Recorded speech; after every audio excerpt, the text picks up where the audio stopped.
Welcome to Amazing History Stories. Today, we will talk about the highly sensitive subject slavery. As you may have discovered, I am an avid student of history. During my research and dialogues, the subject of slavery has been raised numerous times to discredit the Muslims and show similarities with the cruel slave system the Christians operated in the Americas. No doubt the Muslims engaged in slavery in Europe, the Middle East, and Africa.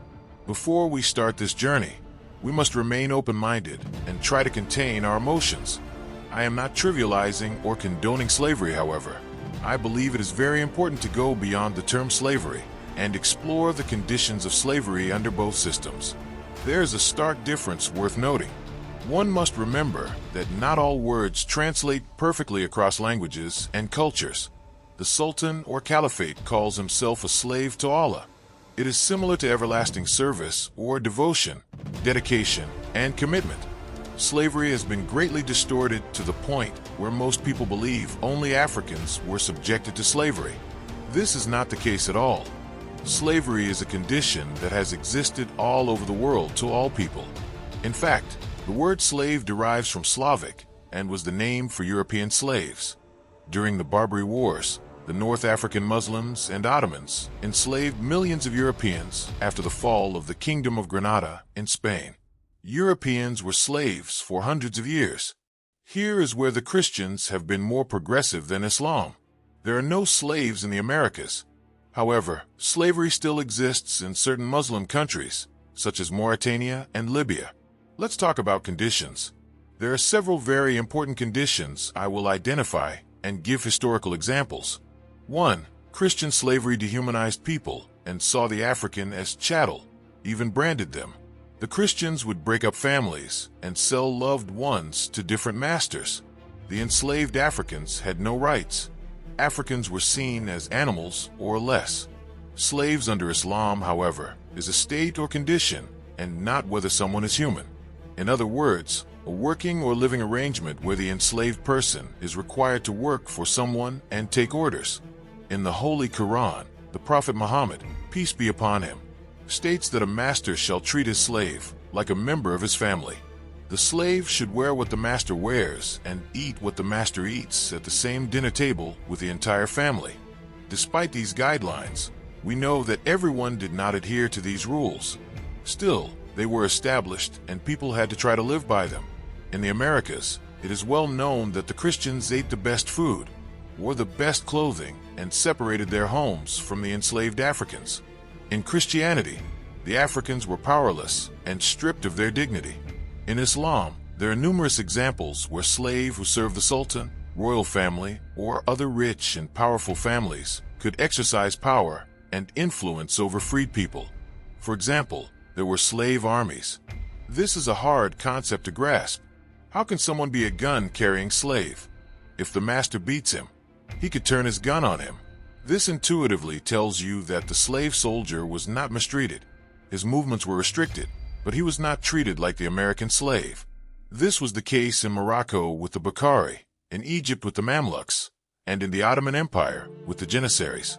In each of these examples, these enslaved classes eventually ruled outright or exercised control over the Sultan and caliphs. This phenomenon is unheard of in the United States and the rest of the Americas. Another example is Al-Mustansir Billah. Al-Mustansir was one of the longest Muslim rulers ever. He ruled Egypt for over 60 years. His mother was a Nubian or black concubine who became pregnant by the Sultan. Al-Mustansir assumed the throne when his father, the Sultan, died. Al-Mustansir was 7 years old when he became Sultan of Egypt. Obviously, he could not rule, so his mother, the former slave, became regent. Story has it that she enlisted her former master, who sold her to the Sultan, as her chief advisor. The only story remotely close to this one is when President Thomas Jefferson had a long-term affair with his black slave, Sally Hemings.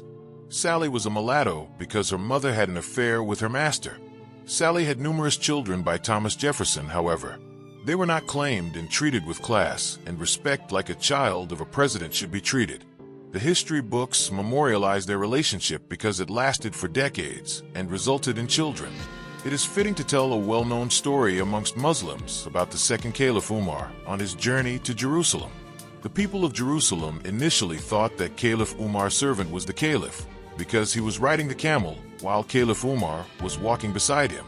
The Caliph and his servant alternated riding the camel while the other walked. Why, you might ask? The Caliph Umar believed in fairness and equality. Now, let's imagine if a black American slave was riding a horse and the first president of the United States, George Washington, was walking aside him as they traveled through the capital of Washington, D.C., and up to the White House. This exemplifies how different slavery was between Islam and Christianity. During my research of Islamic history, I did not read about the same volume of cruelty, beatings, and degradation that the Africans in the Christian-controlled Americas experienced.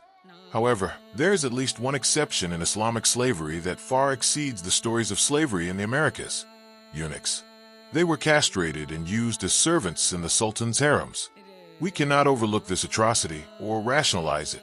It was horrible, but at the same time we cannot let one custom overshadow the entire picture.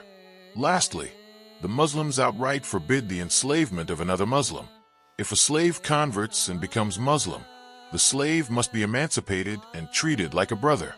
Although there is evidence that West African Muslims sold other Muslims into slavery for the Middle Passage headed to the Americas, these actions were haram or wrong. This story was written by the author of The Moors in Spain, when Arab and African Muslims led the world. The book is available on Amazon.com.